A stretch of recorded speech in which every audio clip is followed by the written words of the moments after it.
Good afternoon and welcome to GB News. We're live on TV, online and on digital radio. I'm Nana Akua.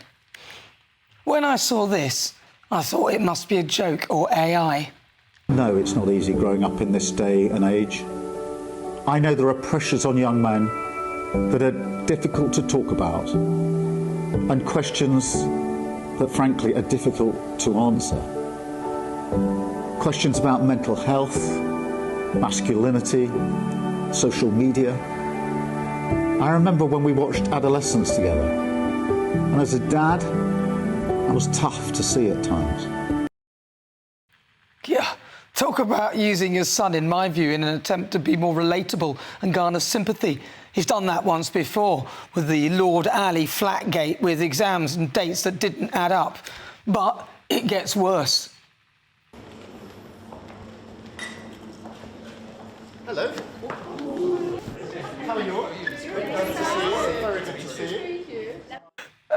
Does he remind you of anyone? He's turning into the UK version of Joe Biden. United Kingdom. Where's the United Kingdom? Where's our friend? Where? Come here. Is everything going good? Very good. That's very nice of you here. These people all came in like 20-minute notice. And I think it's fantastic. And we have so many others, and just so many others. And yes, somebody else got a bit confused on the stage too. It was all a bit embarrassing, really. we all know the great Prime Minister of the UK, and we just signed a document. This is... Sorry about that. A very important document. A little windy out here. Give it a... Keir Starmer is about as popular as a bucket of sick. Since he was elected 17 months ago, he's been on 42 trips abroad, possibly because back at home he is the least popular Prime Minister this country has never seen. He's always away, along with his Chancellor, Rachel Reeves, drowning in her own tears. She's completely out of her depth.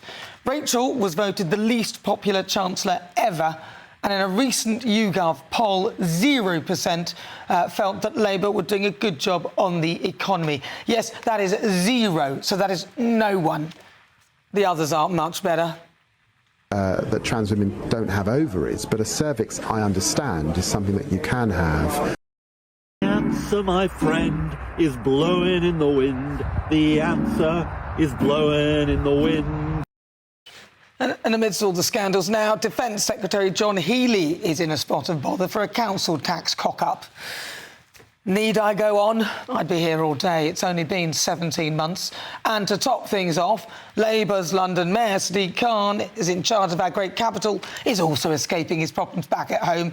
He recently flew out to Africa, business class, with a team of 11, costing the taxpayers 83 grand. But possibly one of the budget savings you could have made was the cost of your Africa trip, which cost the taxpayer £83,000. You took an entourage of 11 staff to South Africa alone. Can you explain, by the way, this was on business class, so good for you. I hope they took care of you on the flight. Can you explain why such a large team was essential, or does streamlining only ever apply to everyone else's footprint but yours? It's the role of the Mayor of London to champion the capital as an exceptional place to live, work, study and invest in. The purpose of the visit was to promote London. Yeah, in the meantime, London is in the grips of a crime epidemic. I'm like against the wall. And I was literally like right about to arrive for my audition. So I've like had to come in. And I'm trying to like gather myself, but I'm so shaken because obviously I had that phone attack happen to me, and it's like so nerve-wracking for me being out in central London now. That was Bridgerton star Genevieve Chanel. And the other week it was Kirsty Gallagher. I don't know about you, but I can't take this government seriously. If you don't laugh, you'll cry. And when GB News is often missed out when it comes to press questions, it's difficult to have any sympathy for them. Welcome to Clown World. Only the joke is on us. Another embarrassing trip, literally. Hello. How are you? Nice to see you. Very good to see you.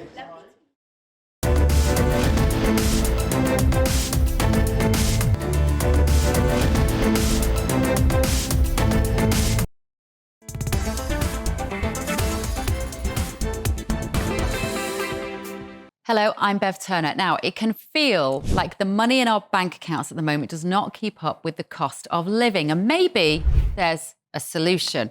I'm here today with the CEO of TallyMoney, Cameron Parry. Cameron, what is TallyMoney?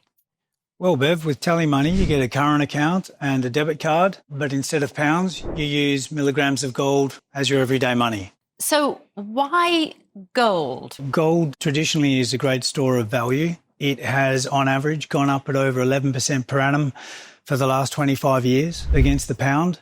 It's tripled in value in the last decade. And in the last 2 years alone, it's increased by 50% against the pound. Banks' savings products just can't compete with that level of growth.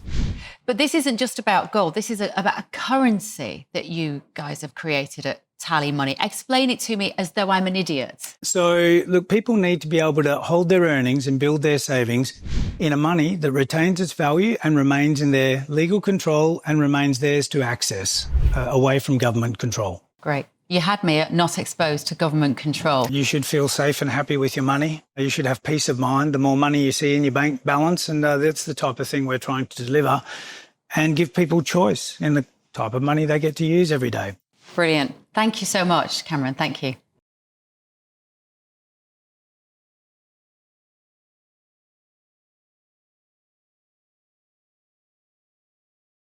Well, I'm joined now by political commentator Matthew Stadlen. Matthew, come on, that was hilarious, wasn't it? I mean, the AI thing was a bit much, but then... Am I being unfair?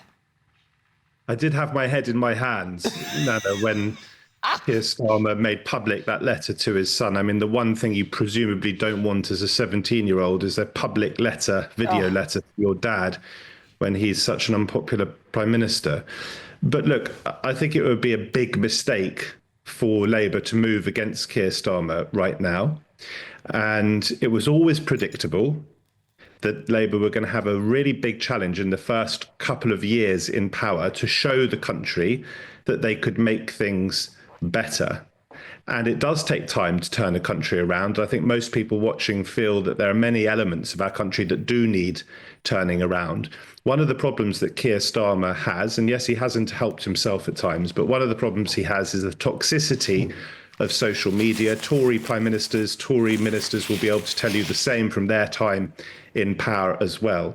But if you move against the prime minister now and you start the merry-go-round that we saw during those Conservative years when they had 5 prime ministers in just 8 years, a bucket load of Home Secretaries and Chancellors of the Exchequer, then I don't think you can show yourself to be a serious party of government. Now, do I want Starmer to lead the Labour Party into the next election against Nigel Farage? At this stage, probably not.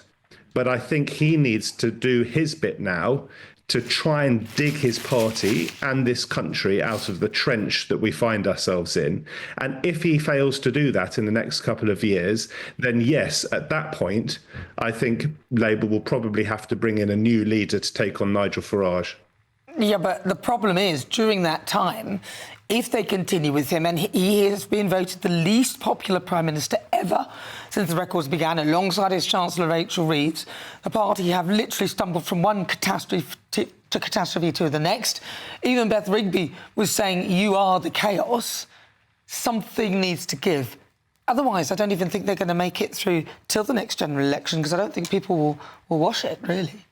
Well, that last statement is meaningless, Nana, because there's no mechanism for them not to make it through to the next general election. They have a massive majority, and unless Keir Starmer calls an early election and it's voted on in Parliament, there will not be an early general election. Well, there has clearly been...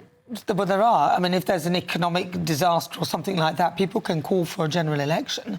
You can call for a general... Nana, you can call for a general election. We could all call for a general election. It doesn't mean there's the constitutional mechanism by which that would eventuate. Listen, there has been chaos in Number 10. There's no doubt about it. We saw it a year ago with the departure after just a few months of Sue Gray. We saw it then. We had a reset at the start of this parliamentary period in September, October, and then we've had the chaos in in recent weeks, no doubt about it, and Starmer has to grip that. One of the problems that they have is their incapacity to tell a coherent story, and of course critics of Starmer will point to this notion that he doesn't really know what he stands for, other than, and I don't doubt it, that he wants generally to make this country better, but his critics will say that he doesn't really stand for anything. He's U-turned far too many times. First of all, he said one thing to become Labour leader, then he said another to become Prime Minister, then he said that he wasn't going to raise taxes ahead of the last election, and he did raise taxes, and then Rachel Reeves came back and said she's not coming back for more, and it looks almost certain as though she will come back to come back for more. So there is a sense that there is a black hole at the heart of government, and things get sucked into that. There's no doubting, just look at the polls, which you've already referenced, there's no doubting that Labour are in a hole. However, I think he needs to take responsibility, drag the government, drag the party, drag the country back from the brink, show that they have done some good things, breakfast clubs, a massive increase in NHS appointments, which will make a real life difference to people watching these programmes and so forth. He needs to tell that story. He's lost the initiative. He lost the initiative over the summer. I made that point after the summer to reform. They need to be on the front foot. They need to be far more assertive. They cannot do that if Starmer is challenged. I don't think he will be seriously challenged. I think he will take Labour forward over the next couple of years. My question is he the right person to lead Labour into the next general election? And I certainly remain to be convinced. Well, Keir Starmer could get a vote of no confidence, couldn't he? And that in itself would mean that his party are not behind him, in which case that could, if somebody then comes in instead of him, it's almost like there is not a legitimate mandate for them to lead in a way. So just like when, for example, Theresa May and other leaders have taken on the place of a current sitting elected Prime Minister, they don't really have the support of the public, as it were. It's almost like they are kind of a fake kind of leader that they haven't been given. So that is a risk if they do change the leader as well. And that's the sort of thing that can egg on a general election. Well, look, there are plenty of people who'd like to have a general election, although I suspect not Nigel Farage, not Zia Yusuf. They are desperate to have more time to do the work that they no doubt understand that they have to do to become a remotely serious party of government. I would say that they're not and will not be a remotely serious party of government. But from their perspective, I very much doubt that Farage and his 4 MPs want a general election now. I don't think that Kemi Badenoch wants a general election now because they're facing an existential threat, as you've already pointed out in your monologue or in the headlines. So I don't see a general election coming soon. I take your point that if Labour were replaced now, and if Starmer were replaced now, and I've argued very strongly that he shouldn't be, then you can start to say, well, there's a bit of a democratic deficit, as we saw when the Tories kept replacing their leader. I don't think they'll do it. I think they'd be mad to do it. The 2 MPs who've come out so far and broken cover are relatively fringe MPs, Clive Lewis and Nadia Whitcomb among the 2 of them. I don't think that they stand for the parliamentary party. There is no doubt, Nana, that MPs are concerned. Of course they are. They stand to lose their seats if things continue. Jobs, yeah. But I think they need to rally behind the Prime Minister. I think they need to give him the best chance to fulfil his mandate, and he needs to step up. And yes, he has spent an awful lot of time abroad, and I think he probably needs to roll his sleeves back, get his hands dirty, and show the British public that he can govern at home. Well, just to correct that as well, Reform UK have 5 MPs, not 4. I said Nigel Farage and his 4 MPs, so he's one of the 5. All right. OK, fair enough. I'll give you that. All right. Thank you very much, Matthew Stadlen. That's the first time you've given me anything, Nana. Yes, I know. And very generous of me too. All right. Thank you very much, Matthew Stadlen. Good to talk to you as political commentator Matthew Stadlen with his thoughts. What are yours?